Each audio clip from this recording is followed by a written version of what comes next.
Good morning, good afternoon, good evening, wherever, whenever that you may be tuning in. This is Yonks, and this is now the second live stream that we've done today, but this is our very first tools working group.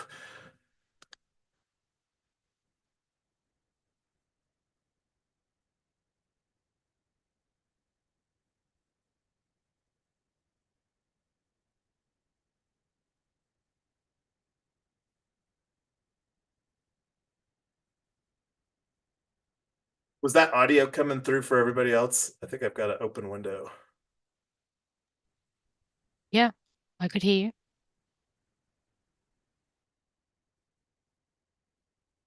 Some cool. So getting over here, this is the Google Docs that we are using for our tools working group, and we were talking about what tools that we're going to unpack today. And uh, the image, and this is something that I should probably throw in that we used for the video thumbnail, and to give some credit to Photoshop AI was created using by TrueCat using Photoshop AI. I've not personally used Photoshop or Adobe that much, but looking forward to that being one of the tools that we evaluate here for the art generation of. And one of the things too that's worth mentioning, I mentioned this is day three. This image here will likely be the image that we use for day two. But I thought it would be fun to talk about it here tonight since this is the tools working group for that. So this Google Docs, this is linked, very easy to find if you go to AiAgents.Box.org on our link tree, and it should be linked in the description as well. And going to start off with our FELG culture, fun, earning, learning, and giving. And to get down here to our agenda. So, did you want to just start off, TrueCat, by demonstrating how that you went through the process of creating the image that's on our video thumbnail here tonight? Sure, I don't, I mean, as far as I know, Photoshop will not even generate something even close to that. So I won't actually try to recreate that one, if that's what you were thinking. But I um, can share my screen and show you what Photoshop looks like when it's working on this stuff. Now, I should preface by saying too, that I'm not an expert in this. And if anyone's watching who knows how to use Photoshop AI tools, they'd probably be horrified. I have even just learned today some more about how it all works by playing around. But having said that, I will share. Well, we are all learning here together. So you've done way more with image generation. I just hack some stuff together and snag it, quite honestly. And it's pretty like 1990s-ish, but it's Well, this looks 1990s, what you can see here. But what I was playing with, and I'll go back to the beginning, but I created this image, and what I've learned today is how to take parts of the image and then change it or add things in. So when I first created this image, I think the prompt was something like, travelers standing on the edge of an abyss, looking out at the wondrous possibilities ahead or something. And they were looking out on quite a plain valley.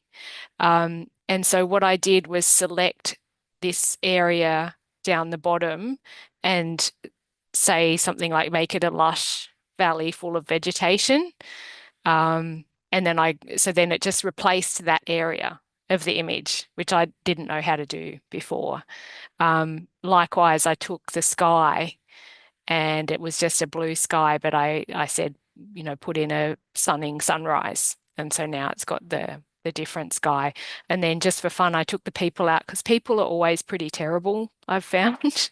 I don't know. There's probably other programs that do it better, but it seems to make people very wonky and not accurate at all. So I just for a bit of fun, um I asked it to make a Porsche sitting there And it's funny because it's all gone now, of course, but the first attempts at a Porsche were quite entertaining. It came up with a drone and a motorcycle, and then I changed Porsche to sports car, and it got slightly better. And this one was the best of the bunch in terms of having the Porsche parked on the cliff top. But uh, so the learning from that is, the prompts really matter. But anyway, if I do a new one, I'll show you what happens from scratch. So this is just a new document in Photoshop, and you can see down the bottom that it's just with the brand new document, you've got the option to generate an image. So clicking on that gives you a lot of options, and I haven't explored them all. Um,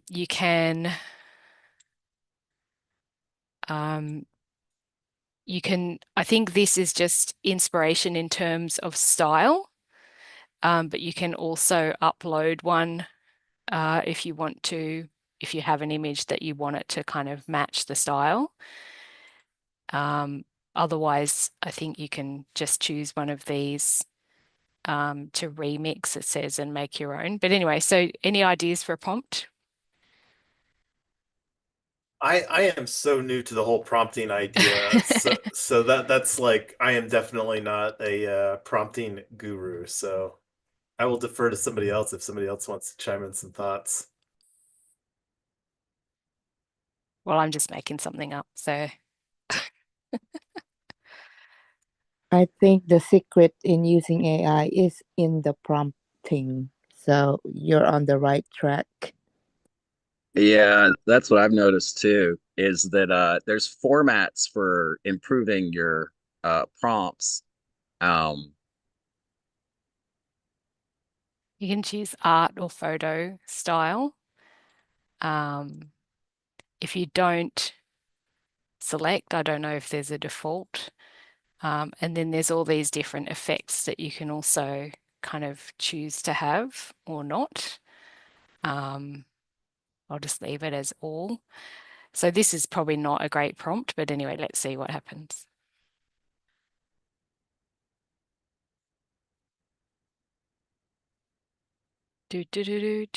Generating music. Do, do, do, do, do. Yeah, and this is where our live stream producer, if we had one, could like really elevate the the cinematic dun dun dun. So you can remember in the prompt I said, listening to the mayor. There's no like there's no there's no mayor. Um, so what we could do now is like you could probably select all of these people or, various different areas of it, or I could actually just kind of say select the bulk of them and then this is what I learned how to do today. Um, let's put a playground in there instead. This is really slapdash. well, yeah, so like you could select the back half of the people kind of and replace them, right? Yeah, Like you're that's what I've done just as a rough thing nice. now. It should, and it might even take all of them. No, see, it's just done a few. So to get really specific, you'd have to kind of try and select this whole area to replace, um, which I could do with an object selection tool, maybe. No.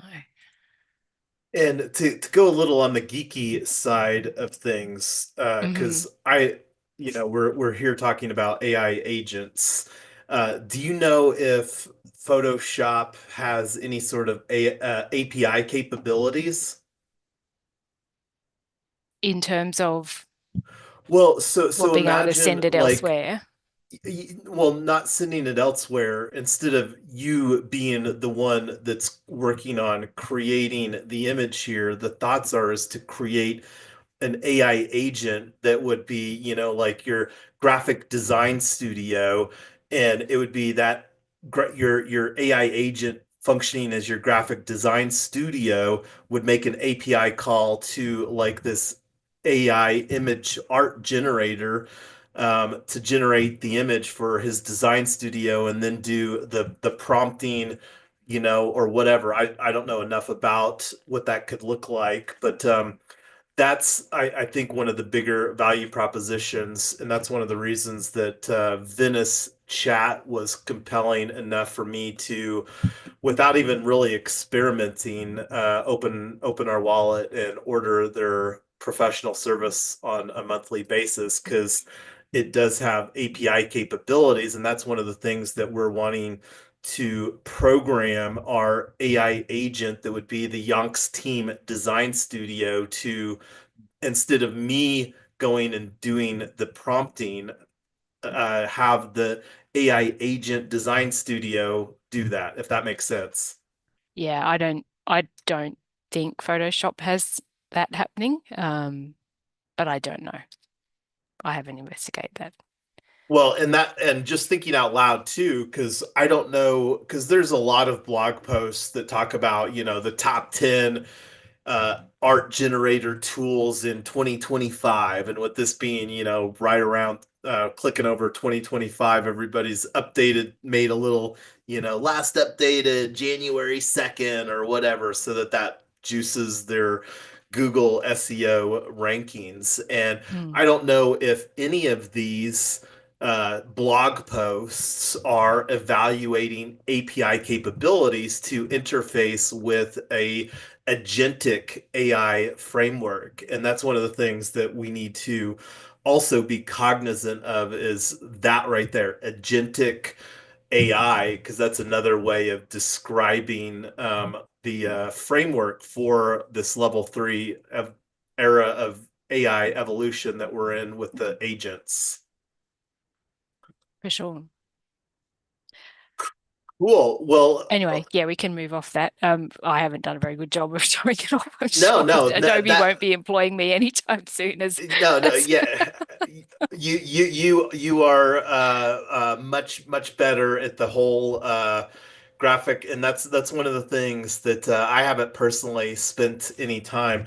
And just to kind of like step away from talking about any specific tool here, I'm kind of operating, and before we went live, we were talking a little bit about just kind of seeing who had explored what.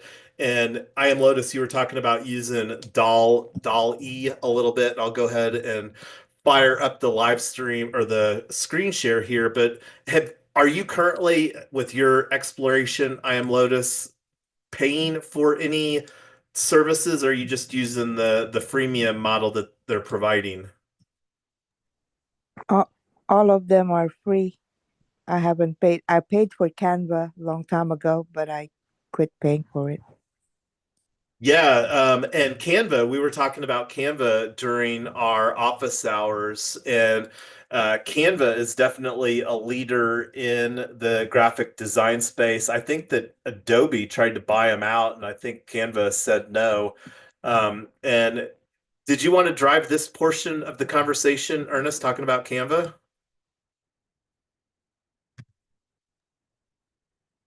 Yeah, I mean, I haven't tested it yet. Okay, cool. I got the bookmark. It looks pretty decent. Unless I'm This is the thing. Eliza could actually do everything that can do, but I'm not sure that it. I'll just have to see. I'm gonna start with the Eliza because Eliza can do image manipulation but I'm not sure what the interface for that looks like. So some of these platforms might have a better interface for communicating with your. Like I'll just have to see. Yeah, and my expectation, because I think that there's two very different things. Eliza is very new with not as probably a developed user experience, and I think that that's more geared for a dev-centric sort of dynamic, more for agents. And because like here, let me even just do an advanced search on Canvas site for API and see what so here's Canva apps SDK API reference, and this is one of the things that like so they do have some stuff. I have no idea. I'm not a dev, but that's one of the things that's an important. I can't even remember what API stands for.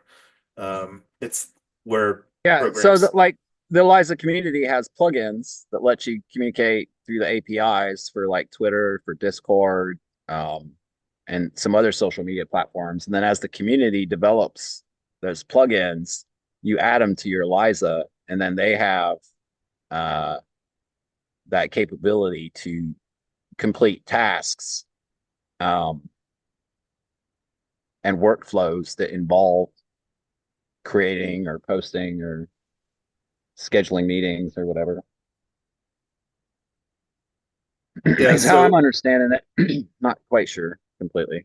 We'll yeah, see. and we want just to amplify what we were talking about before we went live, talking about Eliza. One of the action items that I have is to do an Eliza OS deep dive as our next tools working group, and I'm going to create a let us meet here later today or tomorrow to get that coordinated for sometime next week based upon availability that people add into that.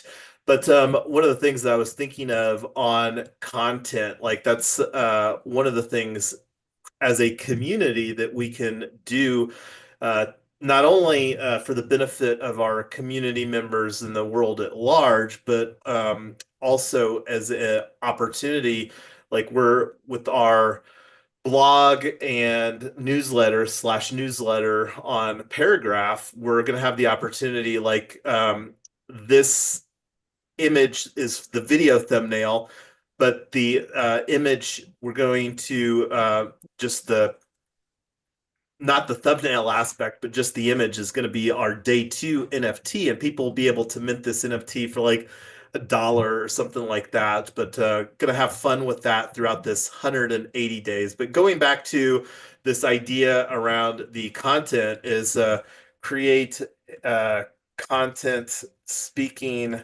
of these AI art generators combined with agentic uh, I'm just going to put with AI agents because it's my belief that the agent shouldn't be doing the image creation. The value proposition is just doing workflow with the agent to go out to these platforms, whether it's Dolly or Canva or whatever. Because you think about like time cycles, like an agent, a program's got like 24 hours a day. They've got functionally an unlimited amount of time.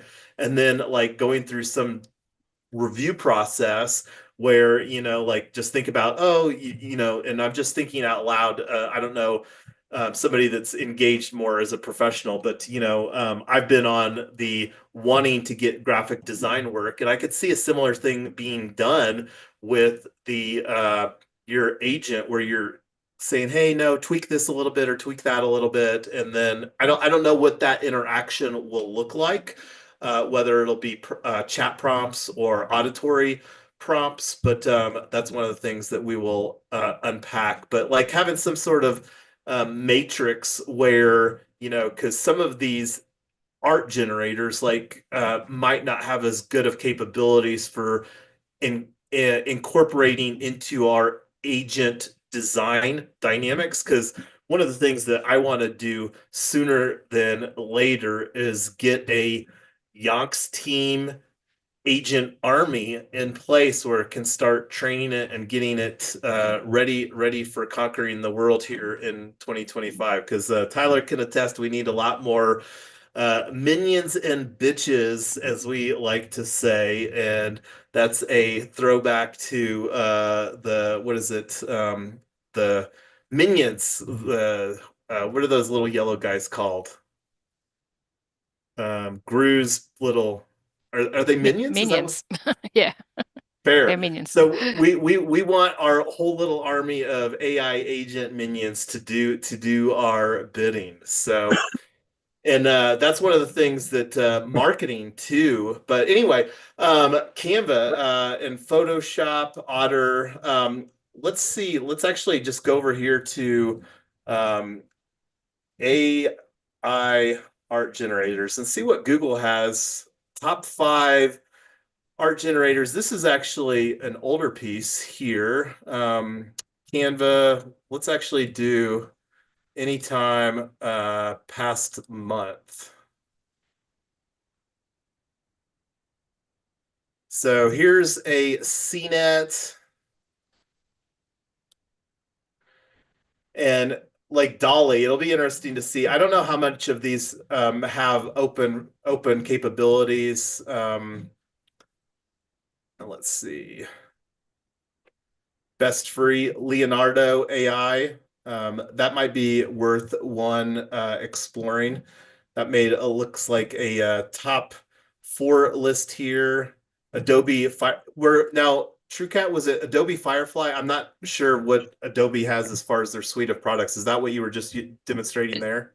I believe I didn't really know that Firefly was a separate thing, but I think you can use Firefly standalone, but then they've also incorporated it into Photoshop so that you can kind of use it straight away in the image editing program. Just from just tools that graphic designers are more interested in integrating maybe the Firefly Yeah, on the back end. Gotcha. yeah. No, that makes complete sense. And let's see here. So Leonardo would probably be a good one to explore. And we've got this tab over here for Venice. Did we want to play around with that? I'm not a prompter at all, but we can play around here a little bit. I'm logged in on the pro account. Yeah, let's see it. All right. Well, we're hopping in. Venice AI, this is a Eric Voorhees project, and one of the things that's probably a lot different about Venice, and let me just go to the homepage here real quick. Venice, oh, let me just do an incognito window where I'm not logged in. Venice.ai. So uncensored AI. So I think the big value proposition with this is privately. And what that means is that from what it's Venice never sees or stores your prompts or responses. And we know that that's definitely not the case with big tech. They love collecting all the little data snippets because we are largely the product in a lot of those platforms like Facebook and Google and whatnot. So anyway, generate images. I'm going to just click on this. Let me make this a little bit bigger here for everybody. Is that a little easier to see for everybody else? Generate images. So clicking on the models. So this is the different models that can be selected. And I don't know if we wanted to try the same prompt in the different models and see what happens, but for people that have done more prompting with the image creation, does somebody else want to give a whack at this or just verbally or auditorily walk me through what we should put in here? First, let's choose what model we want, or what model. You want to just use the default one? Sure. All right, we'll leave it on that. So generate an image privately. Yeah, so like you need an object and in a setting. That object could be an expansive landscape, or it could be like a small object in an expansive landscape. So let's just think here. We're today, like the main theme of day 3 is unpacking AI art generation. So let's try to create like let's use this as like what we may use for our day 3 NFT. And real quick before we do that, is everybody like good with just using this image for day 2 with like a slight modification? No objection. Cool. So prompt. Let's see. Oh, A did box. So we could start with a box. Since we're unpacking. well, let's actually destroy the box with AI art generators. Um, let's see, Adobe Photo, Adobe Firefly, uh, DAL-E tools, art generators for inspiration.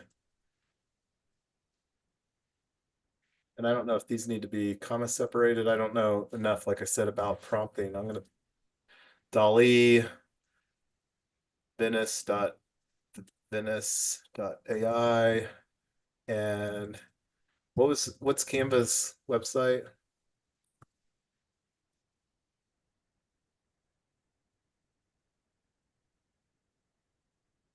Canva.com.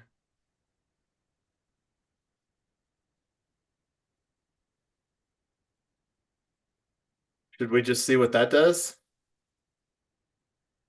Um, I'm like I said, I'm completely new at this prompting stuff. we like images of gallery. Use images. Yeah, so like use for inspiration. Sorry. Change art That was generators. Yeah. um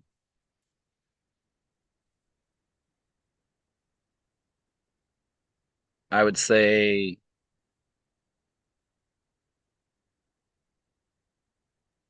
I think it's going to have a problem with destroy the box because it's not Doesn't know what that saying is. what you want. Yeah. So if you wanted a box destroyed by or a, a box just, a destroyed box, that would be yeah, clearer because that's an object, whereas you've given it a verb and it yeah. probably won't know what to do with that. And I would You're say probably that likewise But with it'd the be interesting to inspiration. see. well. Let's click on the go and see what we get. Yeah, I would say likewise with the inspiration. Like you might want to say use Yeah. nature and nice. Is this a pile of poo on fire in a box? We got a flaming poo emoji, everybody. No, we'll say that's Web 2 tools. Web 2, this is a meme, right? Those are Web 2 tools going up in smoke. It doesn't do text and it doesn't do people well, consistently, right? Maybe you just have to say the right things to it, but in my experience, it just cannot get those things right. So, well, that's laughable anyway. So what should we let's see take off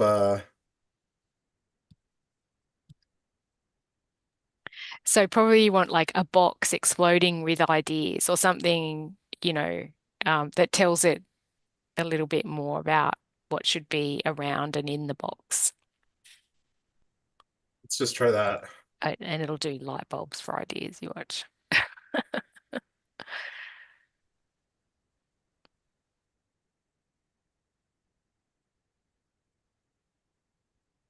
Oh, it's a cauliflower.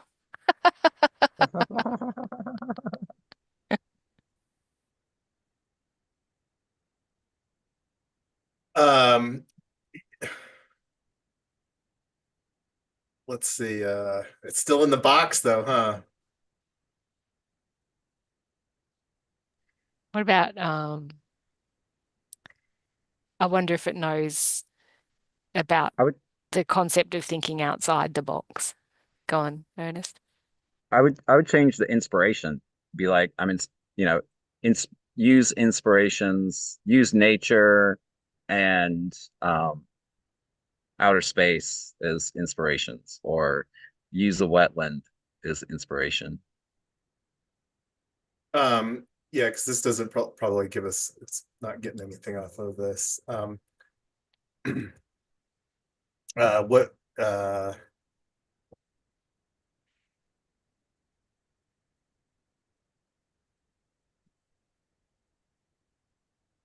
and we also have different models that we can also explore.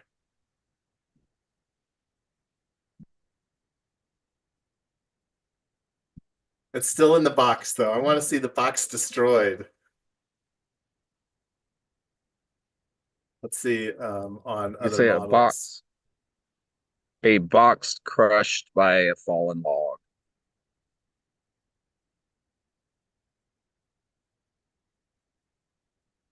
Like, I think you might have to give it the other object that destroys the box. Box crushed by an army of robots. Or I'm going to put destroyed.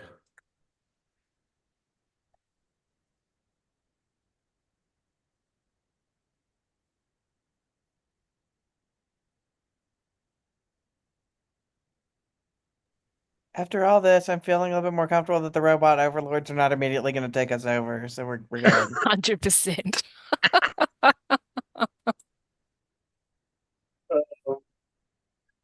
I could absolutely like I wouldn't have any problem using this one because that's kind of where I feel that we're at. Just this milling amount of chaos in boxes.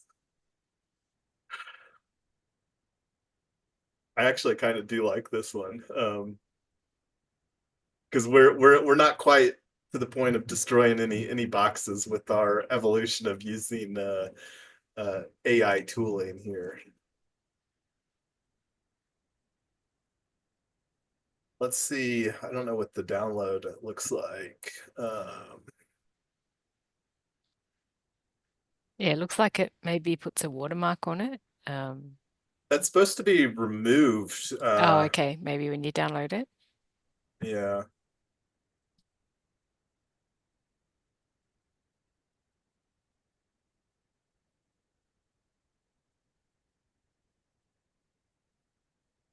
No, it looks like the watermark is still there.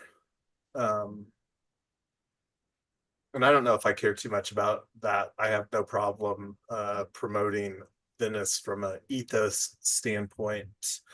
Um, so what is everybody's thoughts? I mean, like with where I'm at with thinking that we haven't done one piece of content and we're now about to be done with day 3.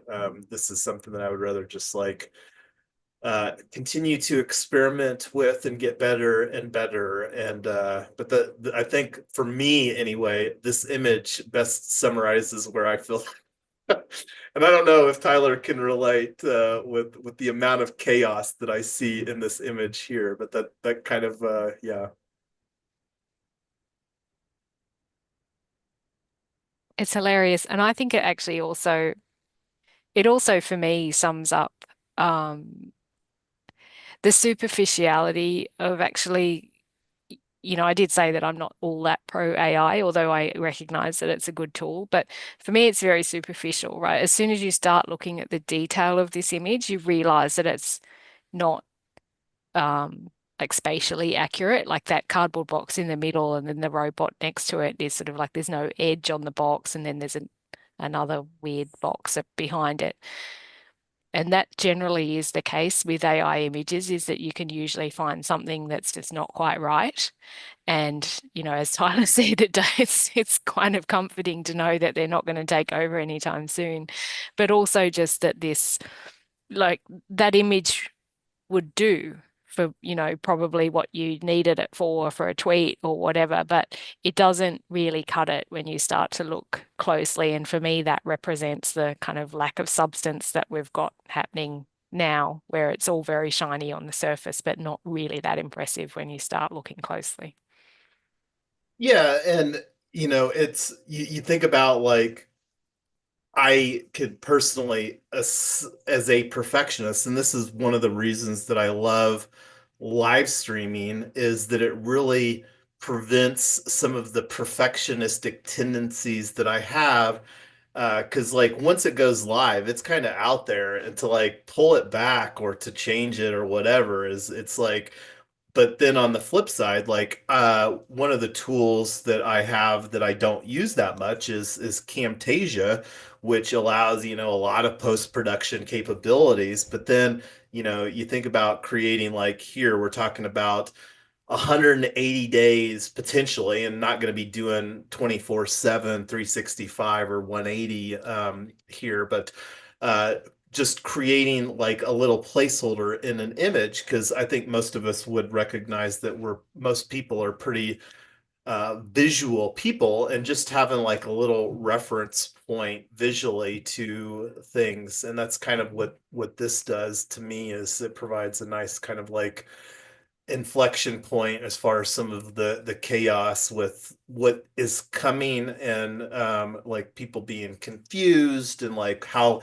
because at the end of the day, we as uh practitioners need to be very thoughtful about solving problems for people and not getting hung up on some of the details, but just like, working towards a better future. Because like for a lot of small and medium-sized businesses, like, they probably largely neglect creating any sort of content for their business, because that's just kind of like something that's proliferated here in the 21st century. And a lot of small businesses are losing out on potential branding or messaging because they don't have the time or the money to potentially, have a team. And this is, I think, the big value proposition of AI agents, is training them how to get better and better, and then just working with them kind of casually, like through auditory or chat prompts, your team of AI agents to do the thing. And your thing is, like at the end of the day, when you're talking about businesses, it's serving the customer and taking care, and making their life better through whatever types of services that your business is offering. So I think that I'm good with calling this our day three NFT. And again, I'm probably just going to put like a little thing. I might even cover up the Venice logo. That's something that I'll have to unpack, because fairly certain here that the pro version, and this is, I'm going to go back to incognito window with Venice AI, but when I was looking at the pricing, I think it was supposed to pricing. We did the monthly $18 a month. Yeah, let's see. I wonder if it's on yearly. No, right here, no image watermark. So I don't know why it has the Venice watermark, but definitely give the attribution to that for Venice AI, and probably should also give the attribution to the underlying Fluently XL final framework. So I'm going to take a screenshot here just for personal reference, because a lot of the stuff on the video will get lost. But so looking at the time here, one of the things that just to add as a next action item, a tool, if somebody wants to take, does somebody want to take an action to explore Leonardo AI? And this is like for, it's not a high priority thing, but I'm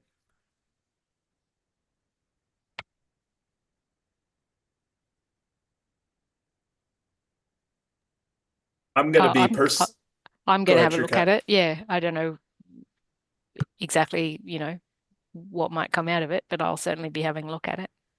Yeah, yeah, and that's, choose your own adventure. That's the ethos of the way that we roll here. And we're not forced to do anything. And but do love, and this is again, I think, one of the opportunities that we have through a collaborative spirit to really create some great content. And one of the things, I don't know how well I finished that thought over here on that next action item, um, create content, speaking of these AI combined with AI.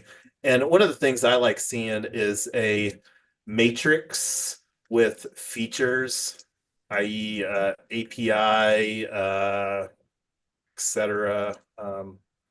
Like a features comparison matrix. And I see Ernest is putting some stuff in here. Leonardo.ai, thanks for putting that in there. Pixlr, and then also, like, I think we collectively agreed, at least Ernest and I, that our next tools working group is going to be an Eliza OS deep dive, which I believe is the underlying stuff for AI16Z, but that's something that we'll have a little bit understanding. But the next office hours, I'm going to take a Yeah, look, get we got to the install it. We what do you got to have to figure out how install, Ernest?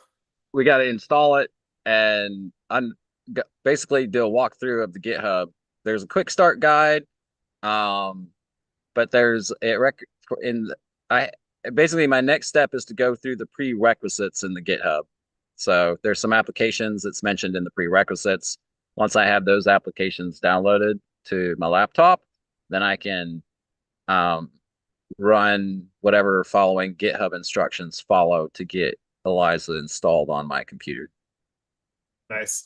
Yeah, and one of the things that I'm really going to be unpacking is the demo that they did on the Nader, the Daybit 3 for here fairly recently with Eliza. Um, but to change gears here a little bit, and this is geeking out quite a lot, but one of the you think about these AI agents, one of the tools of communicating is still email in a lot of different ways, because what will likely happen is that these AI agents should be managing their own social media account. And, there's notifications around different sorts of things, newsletters that come in via email. And this is where we need to have some sort of mail server within our agentic architecture that our AI agents can use. And it looks like Dovecot is probably the best open source email server for us to look at putting in place. But that's definitely something that we need to be thoughtful of. And whether we use Dovecot or potentially Amazon Simple Email Service, but those are really probably the two considerations. But that's a much different conversation than using AI tooling and the AI agents. That's yeah. But anyway, going back over here to our tab for our AiAgents.Box, our 180-day live stream challenge. We've got a few minutes left here. I always want to be respectful of everybody's time. I'm going to stop screen sharing and just open it up for anybody's thoughts to bring this to a close here for our tools working group. And before I do that, I'm going to leave it on one more picture of agents in the box, not destroying any boxes yet. But we want to make our agents smart where they destroy some of these legacy boxes that we've been operating in. But I'm going to stop the share and stop talking and let anybody else chime in some thoughts.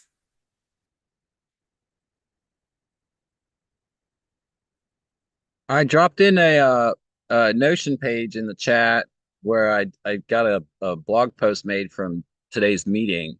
It doesn't have everything from this meeting um, in it, but I can work on that after this meeting if the blog post that first draft that's already been made is looks pretty good.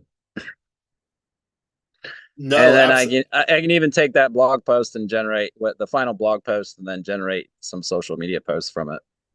yeah, no, absolutely love that. And I'm not sure what it's going to look like because I haven't done.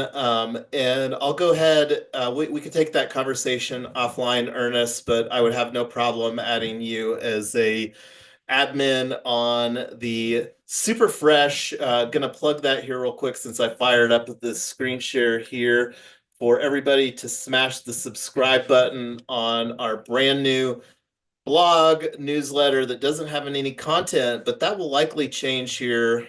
Oh, see, this is concerning. Don't like seeing that. I needed to open up a ticket with not paragraph, but I don't think that this would be a paragraph. I think that that's a DNS issue with 3DNS.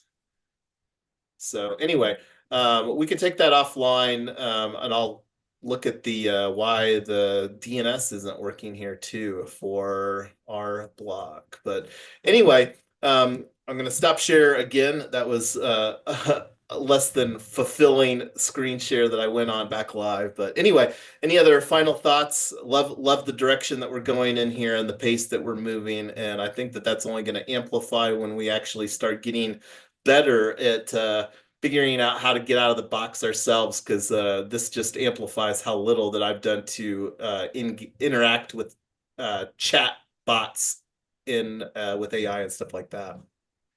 Yeah, I know. It's really weird, the prompt thing, like, because we know how to communicate with people, and when we're communicating with people, we're just like, we're either just going to avoid them if we're uncomfortable, or we're going to crack a joke, right?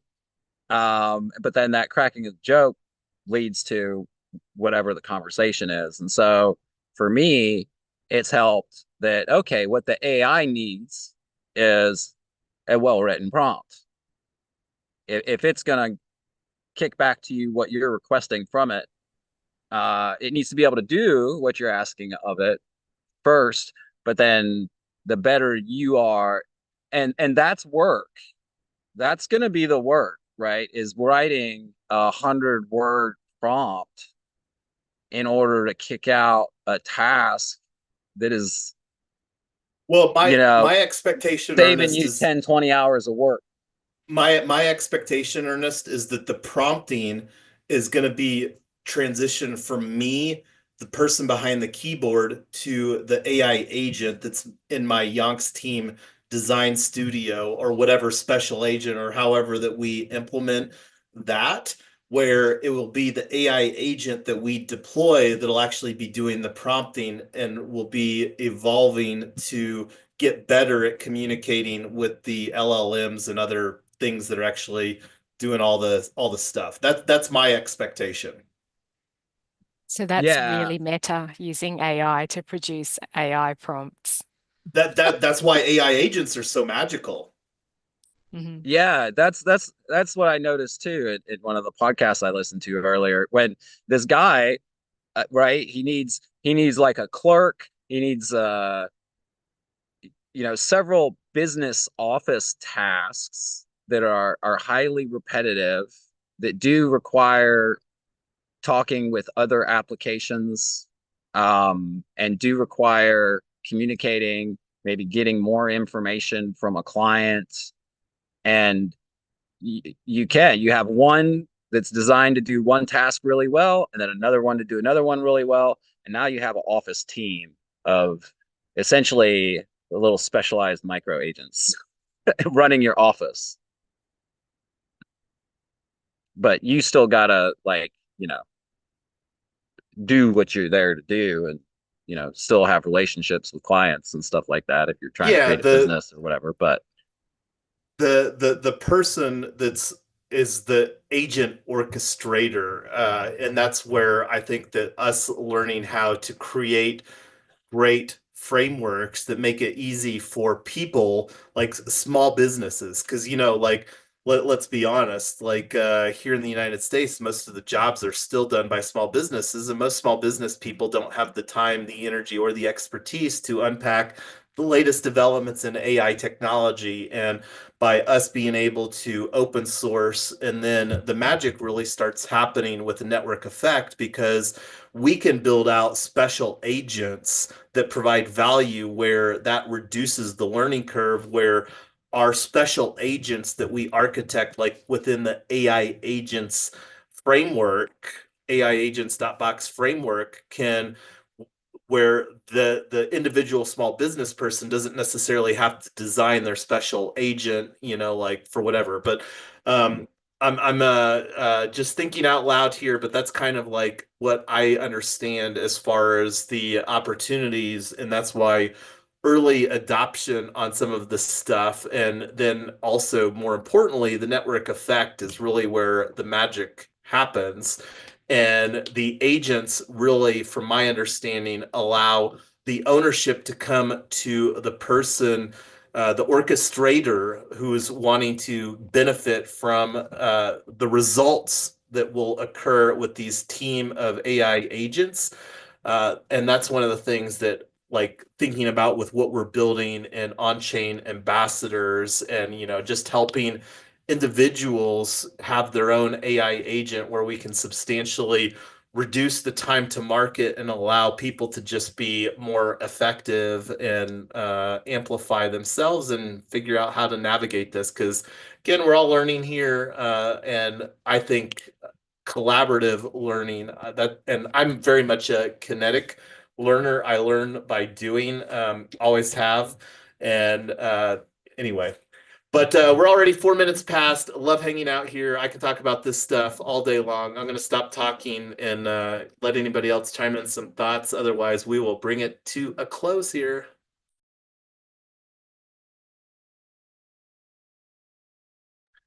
All right. We'll have our office hours tomorrow. I'll get that Let Us Meet created. I'll take a look at the calendar. I might just schedule it. That time slot that we've been meeting at seems to be working out pretty well, but I've got to take a look at my calendar tomorrow and Friday, and really excited, Ernest, to collaborate on the Eliza OS tools working group. That's the one that I'm very excited about, putting some infrastructure initially in place for starting to build out the Yonks team AI agents, minions, and task force to do all the things, because we're wanting to ramp up some marketing efforts here for an event in Boulder at the end of the month on January 30th. But we'll talk more about that through some other conversations. But thanks everybody. Until next time, make sure to subscribe.